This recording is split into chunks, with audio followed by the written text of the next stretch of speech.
No one knows for sure, but I intend to find out. ReBoot!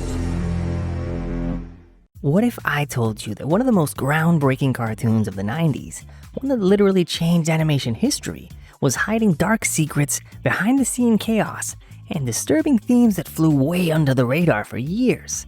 I'm talking about ReBoot, the very first fully computer-animated TV series.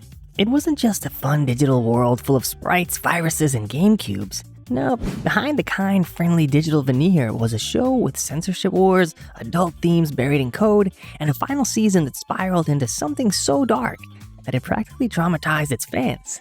And trust me, once you've seen the truths behind ReBoot's development, character stories, and corporate interference, you'll never look at it the same way again. Especially when you find out what the creators originally planned to do with Enzo. But you better stick around because the wildest stuff doesn't even come until the end. Let's rewind to 1994. Kids were still watching Saturday morning cartoons, and Toy Story hadn't even hit theaters yet. We lost many dear friends before Bob came to Mainframe and helped us defeat the user. Out of nowhere, a Canadian production company called Mainframe Entertainment dropped ReBoot, the world's first fully CGI television series. It blew minds. Everything was digital. The characters, the backgrounds, the effects. It was like nothing we'd ever seen. But here's what most people don't realize. ReBoot didn't just push animation tech forward. It fought tooth and nail to even exist. The creators, Gavin Blair, Ian Pearson, Phil Mitchell, and John Grace, originally pitched the show as being full of edgy humor, sci-fi grit, and layered references. The idea? A computer world called Mainframe, where every character represented parts of a computer system. Sprites were programs, binomes were data, and viruses were, well, exactly what you think. And games? Literal cubes that crushed down and transformed the world into gladiator arenas where losing meant erasure. Oh yeah, permanent death. But there was a massive catch. American censors. In the US, ABC picked up the show, and they freaked out at some of the show's darker themes. ReBoot was originally supposed to have more mature jokes, direct references to death and corruption, and even romantic tensions that pushed boundaries. Instead, ABC forced the creators to tone down the first season heavily. For example, Megabyte's original characterization was supposed to be even more sadistic and terrifying, closer to a Bond villain crossed with a horror monster. She was so careful, so secretive. I knew she was up to something. But here's the kicker. The creators never gave up. They snuck in jokes, subtext, and symbolism wherever they could. Want proof? Let's talk about what happened with Enzo next. When ReBoot first started, Enzo Matrix was the plucky, energetic kid who looked up to Guardian Bob and wanted to be a hero. He was cute comic relief. But then something unprecedented happened. The writers aged him up, and they did it fast. In Season 3, after a GameCube launches Enzo into the unknown without Bob, he returns years later as Matrix, a jaded, gun-wielding anti-hero with PTSD, trust issues, and a literal body trauma. That's right, Enzo literally lost an eye in the original storyboard, and the creators almost went through with it before toning it down to just a scar and an ocular implant. It wasn't just character growth, this was a message. ReBoot grew up with its viewers. It showed how war, loss, and survival reshape innocence, and this shift freaked out the network. In fact, Season 3 wasn't even aired in the US until years later because it was considered too dark. The scene where Matrix confronts a corrupted version of his younger self, that wasn't just psychological, it was terrifying. Enzo, what's happening? I don't know, my life is rewinding before my eyes. Basic, I know you are, but what am I? Fans even speculated that Enzo's internal journey was inspired by trauma-based dissociation. One theory? Matrix didn't survive the games, and the rest of the series is his dying mind creating closure. You think that's wild? Wait until you hear what was originally planned for Dot. Dot Matrix was more than the strong female lead. She was a businesswoman, a strategist, and arguably one of the most emotionally complex characters on the show. But behind the scenes, her story almost went into uncomfortable territory. Initially, the creators planned to have Dot fall into a romantic relationship with Bob and Matrix, without realizing Matrix was her younger brother aged up. Yep, it was supposed to be a love triangle. Once they realized the implications, they backed off. But some early scripts and notes show that emotional tension between Dot and Matrix was very much on the table. And even after scrapping the triangle idea, the show leaned heavily into romantic subplots. Dot and Bob's will they won't they dynamic was central by season 4, but fans noticed something odd. Dot's design and dialogue became increasingly sexualized. We'll be downstairs if you need us. Bob's going to mend a tear that showed up after the last game. Okay, coolness. Behind the scenes, animators admitted that the team felt pressure to make Dot more appealing to older male viewers during the show's relaunch. So why did season 4 feel so off? That leads us straight into the series' biggest controversy. After a long hiatus and cancellation cliffhanger, ReBoot came back in 2001 with 2 made-for-TV movies that were later chopped into episodes, Damon Rising and My Two Bobs. Sounds exciting, right? Wrong. Fans were divided. First, there was a major tone shift. The style was darker, more adult, and leaned into unresolved subplots, but also lost a lot of the charm. Characters looked stiffer, the humor was inconsistent, and worst of all, the plot got messy. My Two Bobs tried to explore identity and cloning, but ended up in chaos. There were 2 Bobs, one was the original and the other was a clone made by Megabyte. But the show never fully resolved who was who. The final episode ends in a literal musical number, right before Megabyte returns in a horrifying new form and says he'll start a systematic campaign of chaos and destruction. And then, nothing. The show was canceled again. No resolution, no closure, just a nightmare cliffhanger. Viruses are predatory by design, and it is time for me to follow my function. Prepare yourselves for the hunt. So here's what you didn't know. The creators had a full 5th season outlined that would have explained everything. Matrix was supposed to discover a second secret mainframe. Dot and Bob were going to have a child. Megabyte's new form was meant to reveal a hidden virus deep in the net that created him. But all of it got scrapped. Why? Internal studio issues, funding cuts, and loss of rights. Some of the creative team have said that season 4 was plagued by executive interference, rewrites, and a rush to deliver, resulting in a final product that was unrecognizable. Alright, now let's switch to the 2 biggest villains in the mainframe. Literally, Megabyte and Hexadecimal are easily 2 of the most iconic and terrifying antagonists in 90s animation. These aren't your typical bad guys with evil monologues and mustache twirls. These are intelligent, manipulative, and downright creepy computer viruses whose very presence disrupts the entire balance of the mainframe. Megabyte is the cold, calculated virus who wants to infect and dominate. He's all logic, control, and precision. He was more than a typical cartoon villain. He represented corruption, infection, and systematic decay. But according to one of the writers, Megabyte was based on real concepts of corporate control. The reason why he always infected systems through manipulation and fear rather than brute force? It was symbolic. Ah, there you are, Father.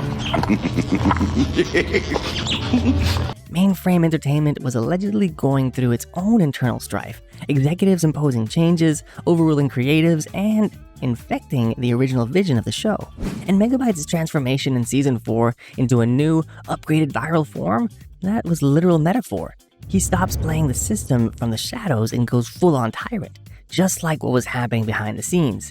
Even Megabyte's voice actor, Tony J, admitted in interviews that he leaned into a more Shakespearean, almost satanic performance because he saw Megabyte as a tragic villain, a character who believed he was right in destroying the system. Hexadecimal, on the other hand, is wild chaos. She's unpredictable, erratic, and prone to surreal emotional outbursts. Together, they're like a yin and yang of viral destruction. But here's where things get truly fascinating. They weren't always 2 separate entities. Besides, all he has to do is ask nicely. Show creator Gavin Blair once revealed that Megabyte and Hexadecimal originally started out as a single super virus named Gigabyte. That's right, one ultra-powerful digital monster. According to the lore, when the Gateway Command was destroyed, Gigabyte was split into 2 separate beings, Megabyte and Hexadecimal. That alone was wild, but it gets even creepier. Later in the series, the 2 viruses temporarily reunite, literally merging back together to form a horrifying creature, a fusion of brute force and unstable madness. It's an absolutely terrifying moment in the show, and when you realize that this abomination was their original form, you start to understand why the Guardians had such a hard time keeping things under control in the mainframe. You start to realize ReBoot wasn't just a digital adventure, it was a warning. a story about what happens when systems lose their balance, when power goes unchecked, and when innocence, like Enzo, is forced to grow up too fast in a world that doesn't care. And the real tragedy? It predicted our current digital age way too well.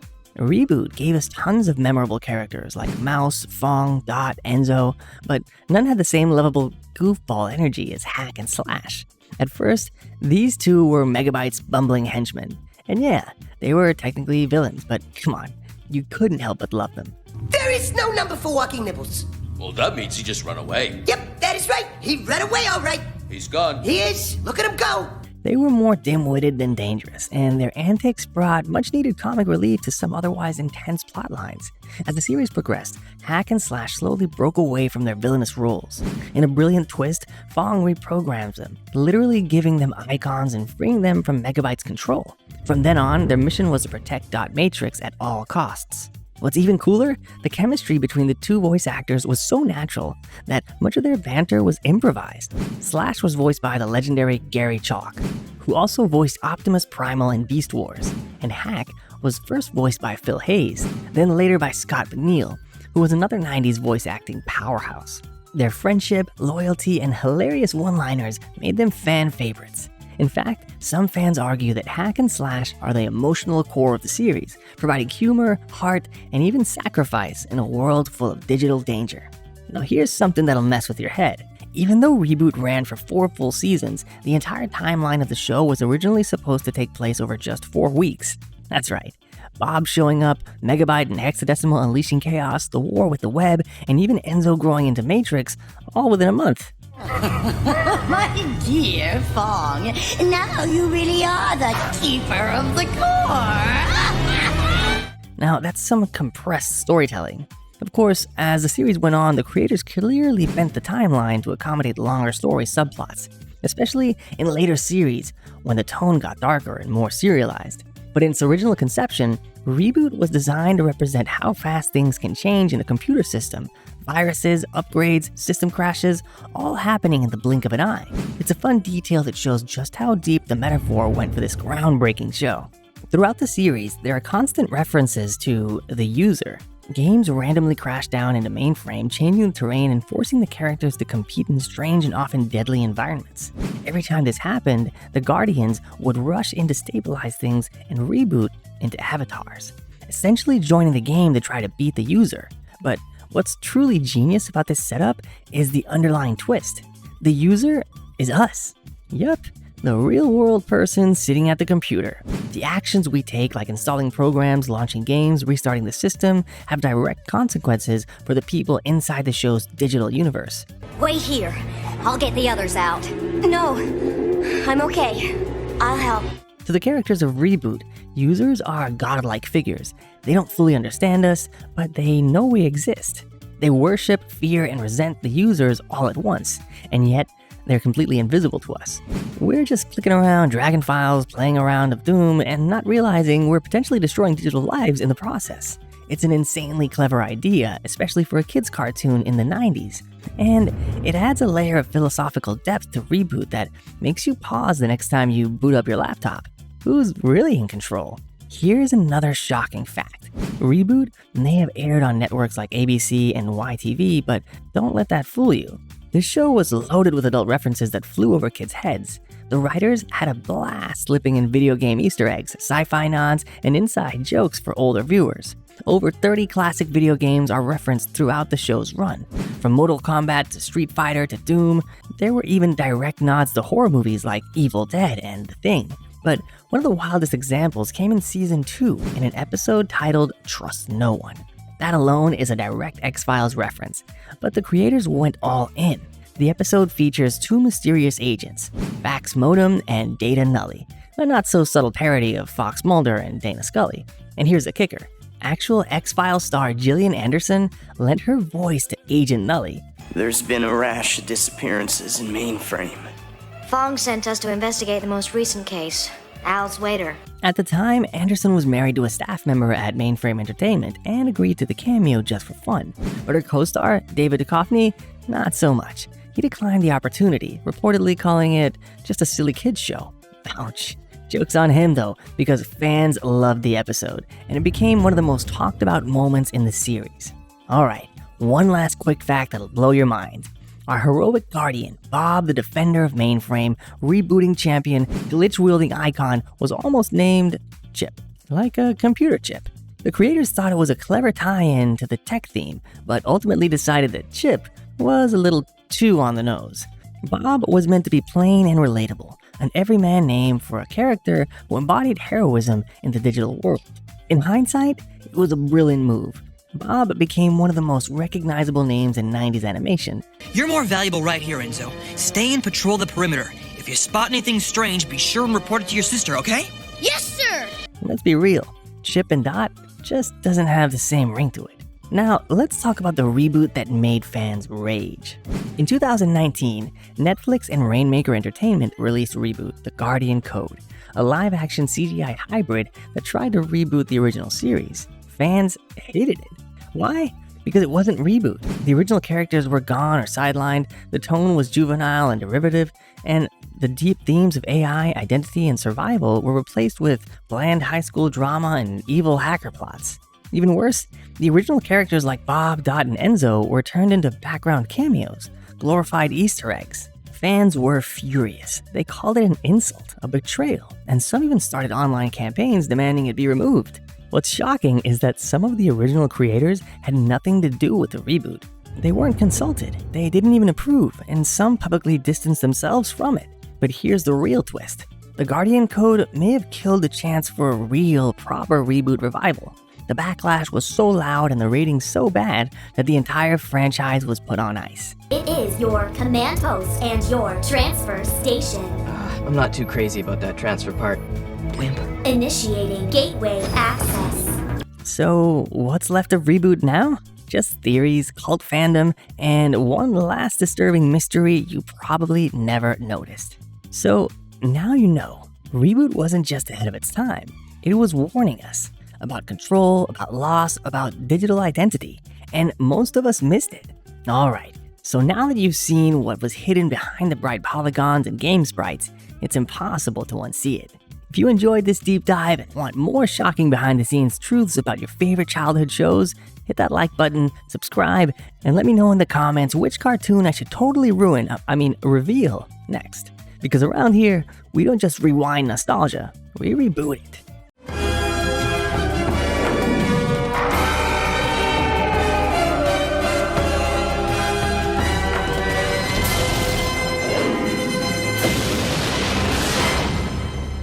What if I told you the darkest, most intelligent, and most emotionally complex cartoon of the 90s wasn't Batman, it wasn't X-Men, and it wasn't even Spawn?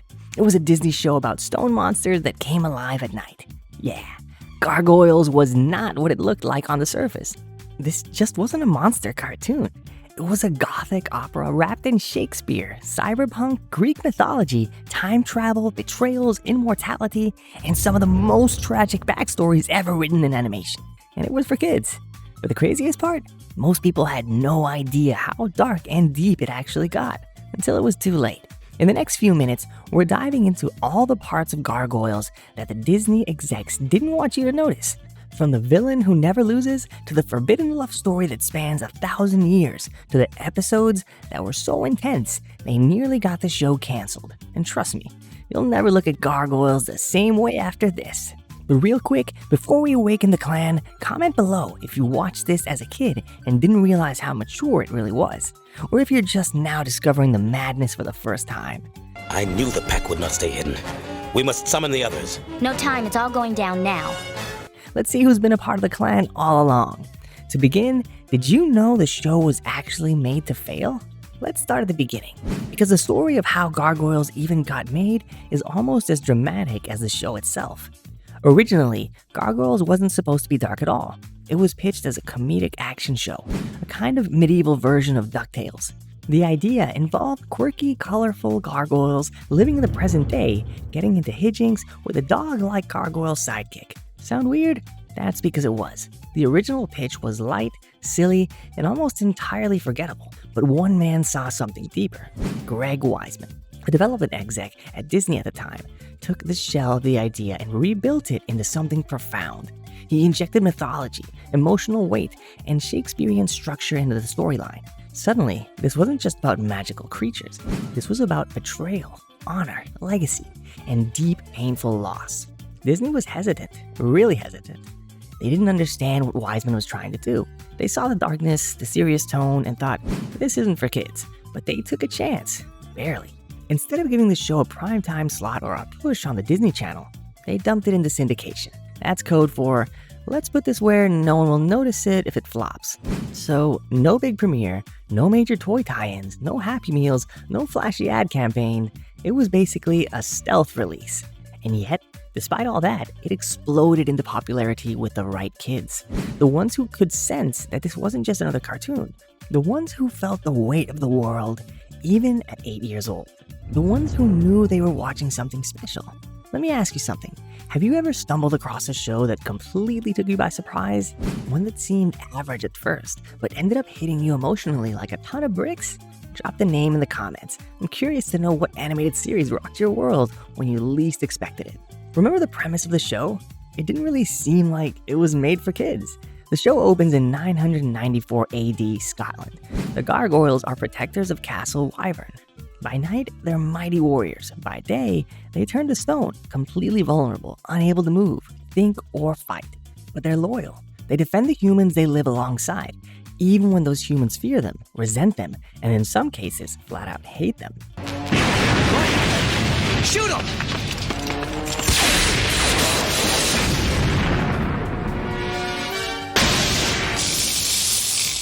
Then comes the betrayal. The humans, manipulated by enemies, betray the Gargoyles in the cruelest way imaginable. They allow the castle to be attacked during the day when the Gargoyles are in stone form, and their enemies smash them into pieces. Hundreds of them, an entire clan, gone. Let that sink in. This was a kids' show, and they opened it with the mass slaughter of innocent, noble characters. Only a handful survive, and then, to twist the knife even deeper, the survivors are cursed to remain in stone form forever, unless the castle is raised above the clouds. Flash forward 1,000 years, enter billionaire David Xanatos. He buys the castle, airlifts it to the top of his New York skyscraper, and unknowingly breaks the curse. The Gargoyles awaken, and now they're in a world they don't recognize, a world of glass towers, gunfire, and neon lights. It's like Shakespeare meets Blade Runner. That first 5-part story was a complete show unto itself. Tragic, heroic, sweeping, and devastating. And yet, it aired right after school, between episodes of Bonkers and Aladdin. That part alone is hilarious. If you watched this as a kid and you still remember that betrayal scene, the heartbreak of Goliath screaming as he realizes his clan is gone, then you know it stuck with you. It planted something deep. Let me ask, did that story hit you the same way it hit me? Did you feel like the show was reaching into your chest and squeezing your heart? If it's like that, I want you to comment with just one word: betrayed. Now here's where Gargoyles really separated itself from almost every other animated series on the air in the 1990s. It didn't just tell fantasy stories with magic and monsters, it tackled real issues: race, police violence, gun control, justice, immigration, and even generational trauma. Let's talk about one of the most unforgettable episodes, Deadly Force. Broadway, the sweet and usually gentle giant of the Gargoyles, is fascinated by human culture, especially old detective movies. In one scene, he finds Elisa Mazza's service weapon in her apartment, picks it up like it's a toy, and accidentally shoots her. Let me say that again. A main character in a Disney cartoon accidentally shoots another main character, and it's not played for laughs. The show does not cut away, it lingers. We see the horror on Broadway's face. We see Alyssa's blood. We see the guilt that consumes him. Elisa! Sorry. I'm sorry.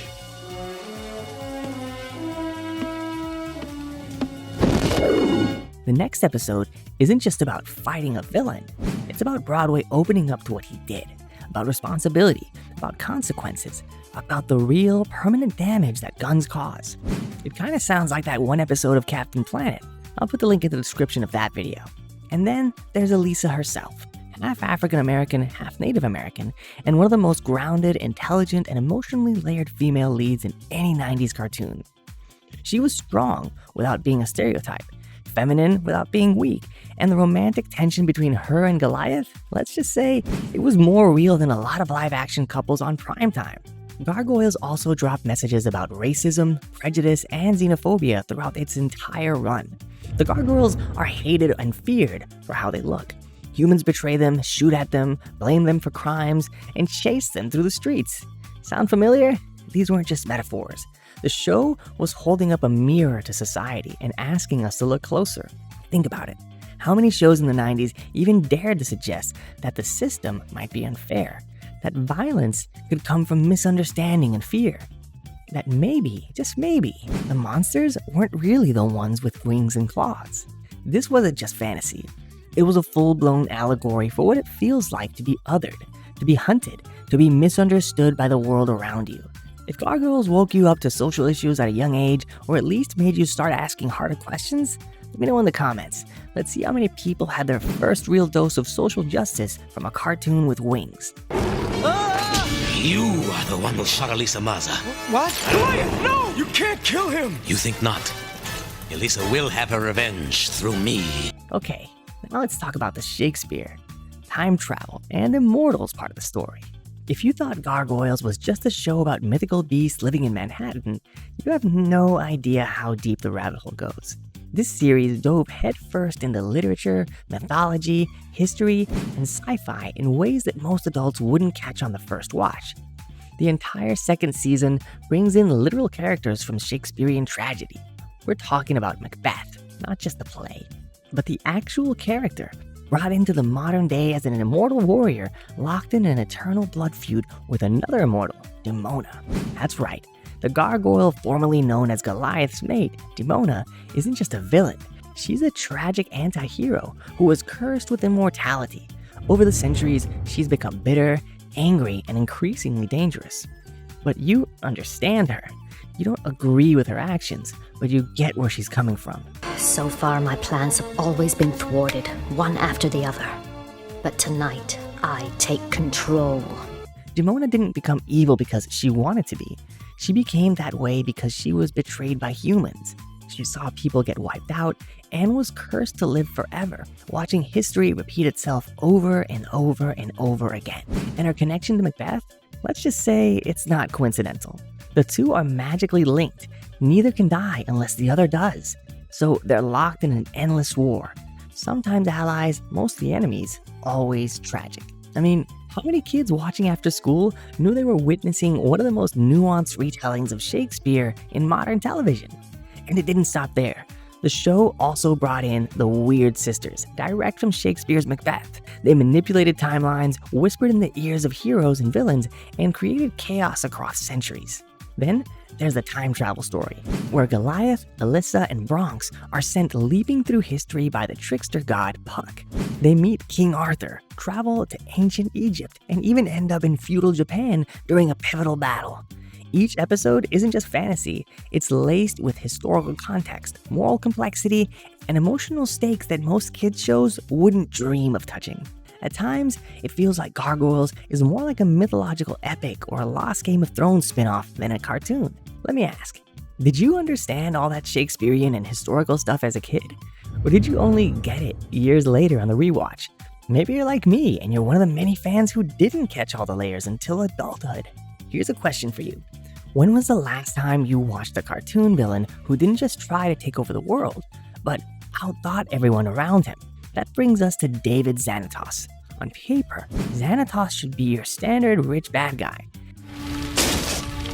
Xanatos. It's nice to see you too, Goliath.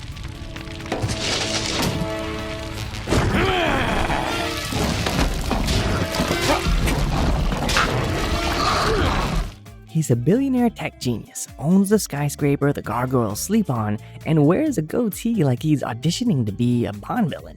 But here's the thing, he doesn't lose, like ever. Xanatos is so smart, so calculating, and so several steps ahead that even when he seems to be defeated, he actually got what he wanted all along. Every failure is just a part of a larger plan. This gives rise to what fans now call the Xanatos Gambit, a strategy where literally every possible outcome benefits the player. Win, good.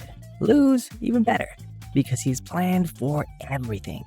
It's no exaggeration to say Xanatos might be the smartest animated villain ever written. Not just in terms of intelligence, but because he's not evil in a cartoonish way. He doesn't want world domination. He doesn't want destruction for destruction's sake. He wants control, power, legacy. He's driven by ambition, not chaos. And here's the kicker. He's not even always the villain. Sometimes he helps the Gargoyles. Sometimes they need each other. And that morally gray area? That's the secret sauce that makes Gargoyles so addictive. He even has a complicated relationship with Goliath. There's respect there, even admiration. They're ideological enemies, not mustache-twirling opposites. And his dynamic with Fox, his wife and equal, is just as surprising. She's fierce, brilliant, and more than capable of holding her own. Their relationship isn't just some tropey rich guy marries a model cliche. It's weirdly functional and even sweet in its own way. Previously on Gargoyles, marry me. Are you serious? It makes perfect sense to get married. True. But what about love? They become parents together. Their child, Alexander, is the key to some of the show's wildest plot twists. You've got to admit, how many cartoons from the 90s gave you a villain this nuanced? A family dynamic this layered? An antagonist this realistic? I can already see the debate that's going to be going on in the comments. So let's be honest, Gargoyles wasn't just ahead of its time. It might have been too smart for network TV. That brilliance? It was also its curse. When the show premiered, it was marketed as a spooky, action-packed fantasy cartoon. But by the end of season 1, it had transformed into a serialized Shakespearean drama with time travel, morality plays, political allegories, and long-form stories that expected viewers to keep up. Kids that were used to flipping the channel for something like Darkwing Duck or Aladdin suddenly found themselves watching Gargoyles wrestle with the morality of vengeance or debate the ethics of cloning. By season 2, Disney execs weren't quite sure who the show was for anymore.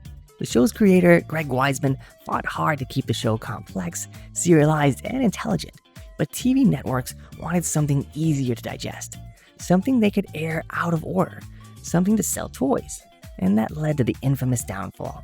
Season 3, The Goliath Chronicles. Wiseman was not involved in most of the episodes of that final season, and the difference in tone, it was impossible to ignore. Must have been beautiful. Goliath, come to me. Goliath. The nuance was gone, the emotional depth, the tight storytelling, the layered dialogue, all watered down. Goliath suddenly became preachy. The other characters lost their complexity. The writing felt flat. Even longtime fans refer to season 3 as a non-canon. And that's a shame, because Gargoyles was one of the rare shows that treated its audience, especially kids, like they were smart. Like they could handle difficult topics, long storylines, and layered characters. It's why, decades later, the show still has such a passionate fan base. People didn't forget it. They grew up, rewatched it, and realized just how deep the show really went. Now here's something that'll blow your mind. The voice cast of Gargoyles wasn't just good, it was iconic. And if you thought that some of the voices sounded familiar, you're absolutely right. Half the cast of Star Trek The Next Generation showed up to voice characters on this show. No joke. Jonathan Frakes, aka Commander Riker, voiced Xanatos, with a delicious mix of charm and menace. Marina Sirtis, aka Counselor Troy, brought incredible depth to Demona, flipping between seductive and terrifying at the drop of a hat. Brent Spinner, Data, Michael Dorn, Worf, LeVar Burton, Geordi, and even Nichelle Nichols from the original Star Trek series all voiced characters. This was a voice actor dream team, and the casting wasn't just for star power, it was intentional. The creators wanted actors who could handle the show's complex dialogue and weighty themes. These weren't just line readers, they were performers. Also worth noting, Keith David as Goliath. That voice? It was thunder wrapped in velvet, commanding, noble, haunting. It's no exaggeration to say Keith David was Goliath. We will put an end to Demona's evil, once and for all. You couldn't imagine anyone else pulling off that balance of beastly strength and poetic sorrow. If you've ever caught yourself repeating lines like, "We are defenders of the night," or "A castle as high as the clouds," you've got Keith David to thank. Despite the botched final season, Gargoyles has refused to fade into obscurity. In fact, it's only gotten more beloved with time.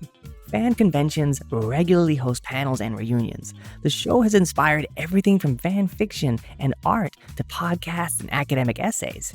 It's still one of Disney Plus's most requested nostalgic series. And yes, people are still demanding a reboot. And get this, there was almost a Gargoyles movie. Unfortunately, it got stuck in development hell. But rumors have been swirling for years. At one point, Jordan Peele reportedly pitched a reboot to Disney. Let that sink in. Jordan Peele, the guy who made Get Out and Nope, wanted to bring Gargoyles back. And Disney didn't say yes. How is that not happening yet? If you think Gargoyles deserves a dark, mature, live-action reboot, with all the nuance and grit it had in the 90s, drop ReBoot now in the comments. Aside from Xanatos, we have no human friends, nor should we. Humanity is our enemy, Goliath. Gargoyles wasn't just another 90s cartoon. It was a gothic masterpiece. It was bold, dark, messy, complex, and unapologetically smart. It challenged kids to think. It gave villains depth. It broke hearts. And it trusted its audience to handle more than just Monster of the Week punch fests. So, if it left a mark on you, if you grew up wondering why no other cartoon ever felt quite like Gargoyles, you're not alone. Now it's your turn. What episode changed the way that you saw the show forever? Which character do you think had the most tragic story? And if Gargoyles came back today, would you want it to be animated or live action? Drop your thoughts in the comments. And don't forget to like, share, and subscribe if this video brought back all those stone cold memories. And remember, we live again. If you grew up in the 90s, FernGully, The Last Rainforest, probably felt like a sweet, eco-friendly cartoon about saving trees and believing in magic. But rewatch it as an adult, and things get real weird. You've got a pollution demon crooning like he's in a steamy jazz club, a traumatized bat spiraling through an improv meltdown, and a very human love story that gets way too sensual for something labeled as a kid's movie. Stick around to the end to find out what the studio didn't want you to hear and the shocking move one A-list actor made that nearly started a war with Disney. So how did FernGully, a trippy, eco-peachy, oddly sensual cartoon, even happen?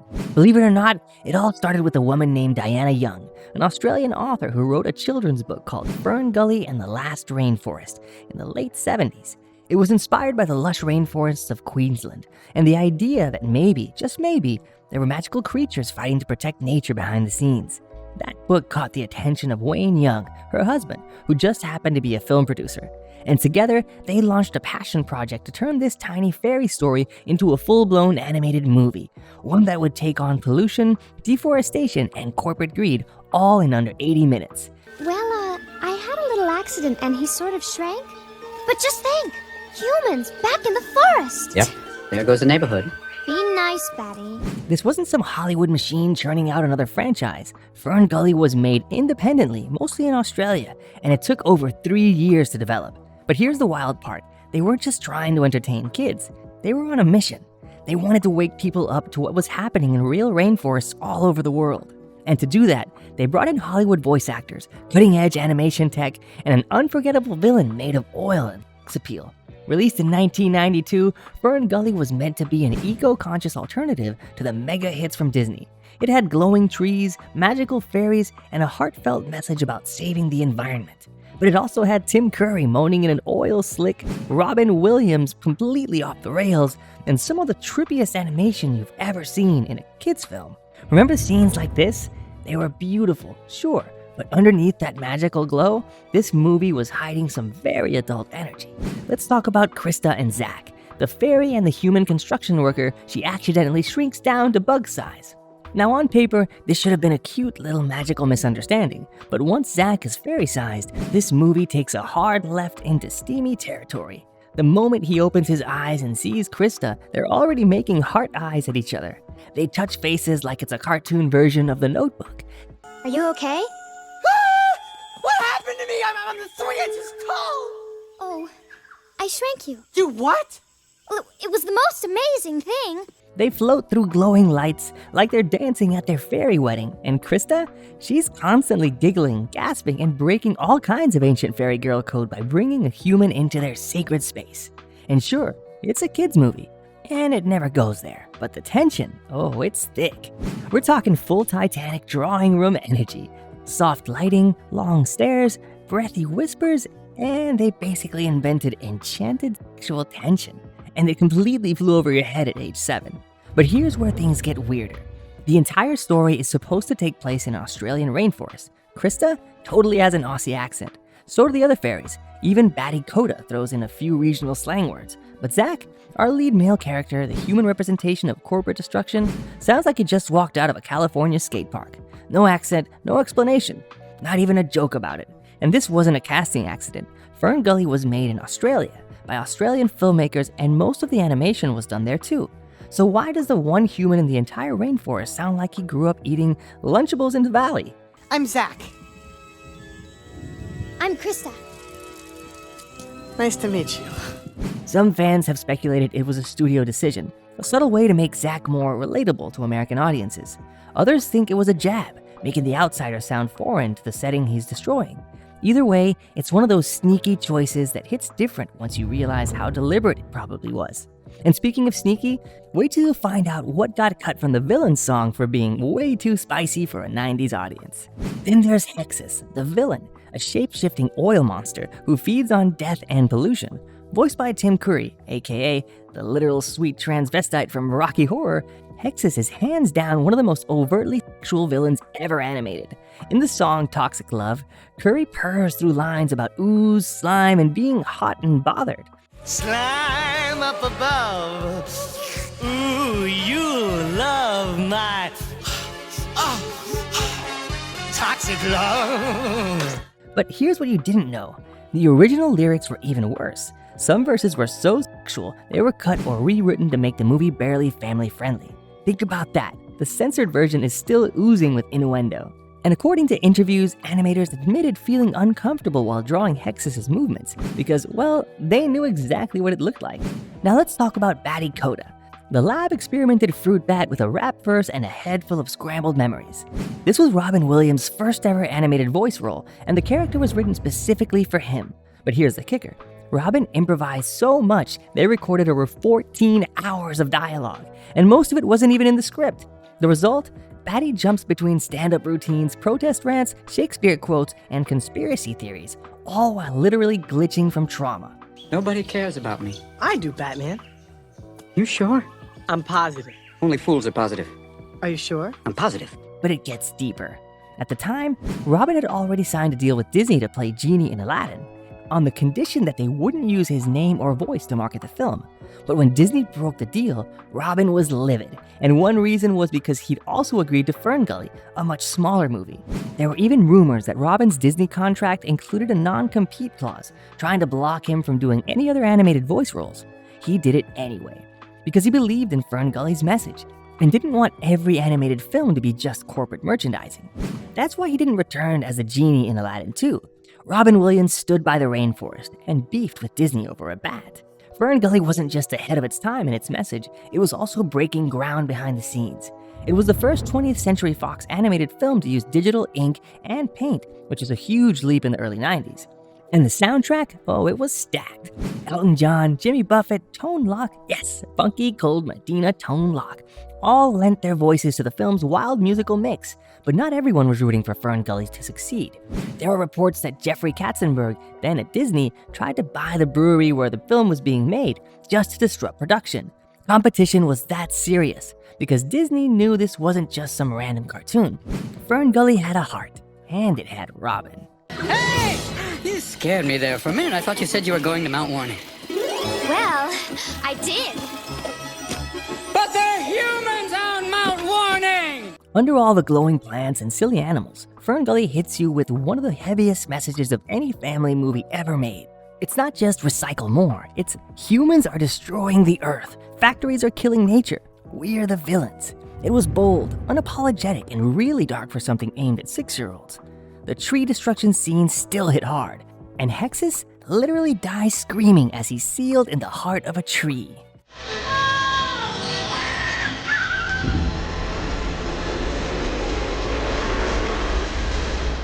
Now here's the part that'll make you seriously side-eye Avatar the next time you watch it.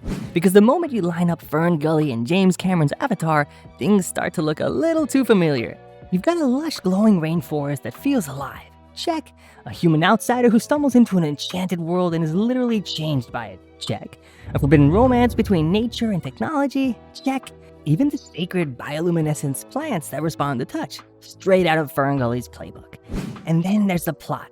Zack is a young, clueless human working with the forces destroying the forest, until he's shrunk down, gains empathy, and joins the fairies to stop the destruction.